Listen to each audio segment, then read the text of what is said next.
Mnogi se posljednjih dana bore sa oboljenjima na paradajzu, ali i drugim biljkama.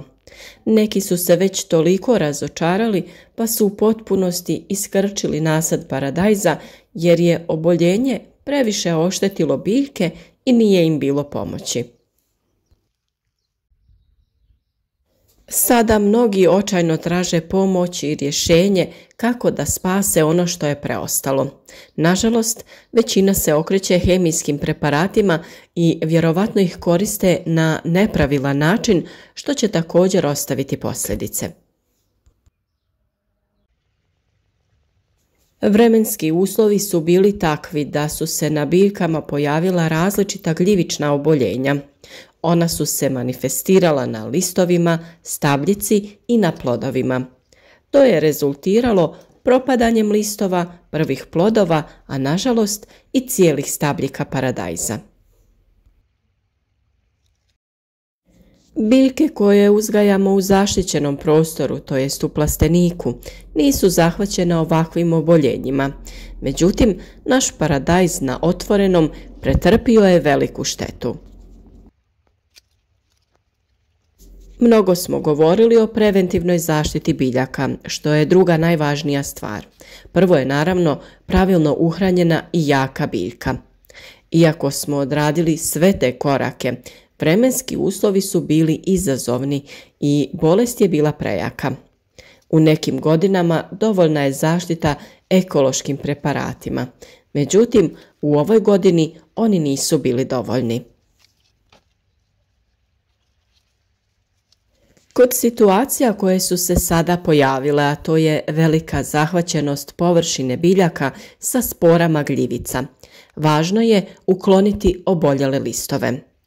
Pored listova ukloniti ćemo i sve rodne grane na kojima se pojavilo oboljenje, gdje se vidi da su i plodovi zaraženi i propadaju.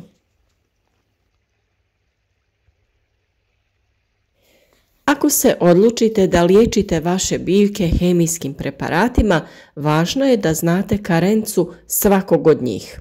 To je onaj period nakon tretmana u kojem se biljka ili njeni plodovi ne smiju konzumirati. Za oporavak biljke bitno je kao prvo riješiti se uzročnika oboljenja. Uklonite sve oboljele listove i plodove sa stabljike te ih iznesite iz vrta. Na biljci ćemo ostaviti samo zdrave dijelove i uraditi tretman fungicidom. Za to možemo koristiti kvadris koji je učinkovit, ali blažeg djelovanja u odnosu na ridomil, kojeg ovih dana mnogi spominju i koriste kod ovakvih oboljenja. Pregledajte vaše biljke i provjerite stanje vrhova. Većinom se oni nastavljaju dalje razvijati i ukoliko je biljka dovoljno snažna, oni mogu preživjeti. Ukoliko je biljka i pri vrhu zaražena, pronađite dio gdje je ona najzdravija, a ostatak odrežite. Ono što je u tom slučaju važno jeste da na tom dijelu koji ste ostavili imate zdrav zaperak koji će se dalje razvijati. On će u ovom slučaju da raste kao glavna stabljika i na njemu ćemo imati rodne grane i urod. Ako je stabljika potpuno uništena, takve biljke je najbolje ukloniti u potpunosti. Vrlo je važno da nakon što odradite uklanjanje zaraženih dijelova, sve to pokupite i iznesete iz vrta. Nikako ne stavljajte u kompost. Također, pravilno dezinficirajte alat kako ne bi spore gljivica prenijeli pri radu na zdrave biljke u vrtu. Nakon tretmana fungicidom, razvoj bolesti bi trebao biti zaustavljen, te ćemo se okrenuti oporavku naših biljaka. Ključni korak za oporavak ovakvih biljaka je hranjivo. Biljke je potrebno prihraniti zalijevanjem, ali i folijarno, to jest preko lista. Kao prvo biljke treba zaliti sa hranjivom sa većim sadržajem fosfora. Mi smo u ovom slučaju koristili Vital Power FOS. To je tečno organomineralno hranjivo koje, pored fosfora, sadrži i dodatne elemente koji biljku stimuliraju. Osigurava se bolje ukorijenjavanje i brz početni rast, što nam je jako bitno u ovoj situaciji. Ovo hranjivo smo primijenili na način da smo rastvorili 20 ml na 10 litara vode i sa tim obilno zalili biljke. Zalijevanje biljaka najbolje je odraditi rano ujutro ili predvečer kada nisu previsoke temperature. Važno je pri tome također koristiti odstajalu vodu ili kišnicu, nikako hladnu vodu koja bi oštetila korijen.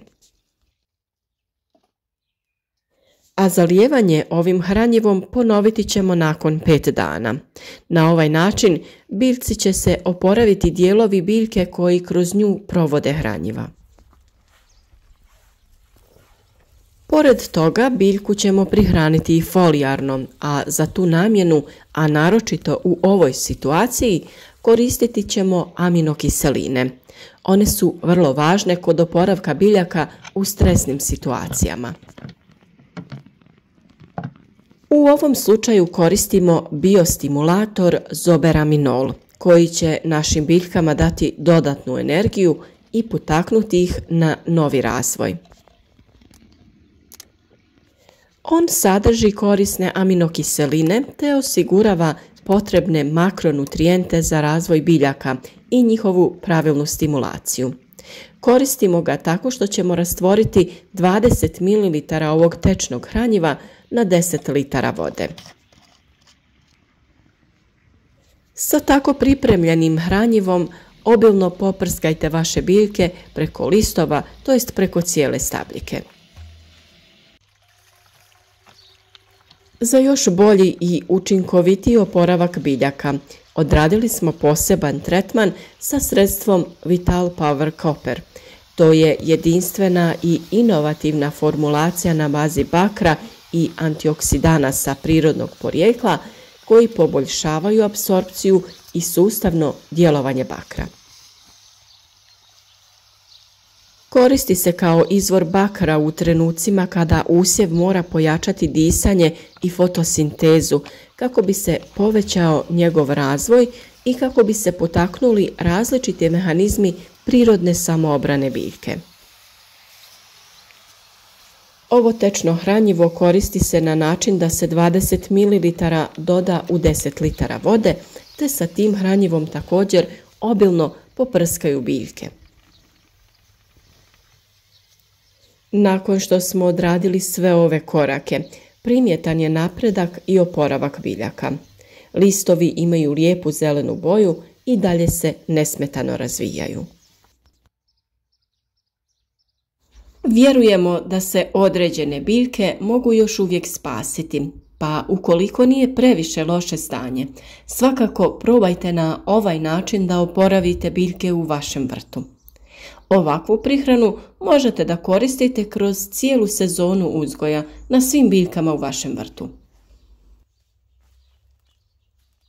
Pokušajte pronaći ova ili slična hranjiva i pomozite vašim biljkama. Mi smo odabrali hranjiva proizvođača Zoberbach. U nekoliko navrata pomoću ovih proizvoda oporavili smo naše biljke. Bilo je to u vrijeme proljetnih mrazeva i niskih temperatura, kao i kod ljetnih vrućina i sušnih perioda. Odlično su se pokazala kod profesionalnog plantažnog uzgoja raznih kultura za ostvarivanje većih i kvalitetnijih prinosa. Naravno, ovom prilikom zahvaljujemo se uvozniku ovih proizvoda firmi Berry Project što su nam omogućili korištenje ovih kvalitetnih proizvoda kako bi naša proizvodnja bila što uspješnija. Za još savjeta o tome kako uzgojiti kvalitetne biljke, ostvariti velike prinose, zapratite naš kanal jer tamo nudimo bezbroj savjeta o uzgoju različitog povrća, voća i ostalih biljaka. Saznajte kakvi su uslovi, kakva prihrana potrebni određenoj vrsti biljaka kako bi joj pružili baš ono što je njoj potrebno. Vjerujemo da ćete odgovore na sva vaša pitanja pronaći u nekom od naših videa.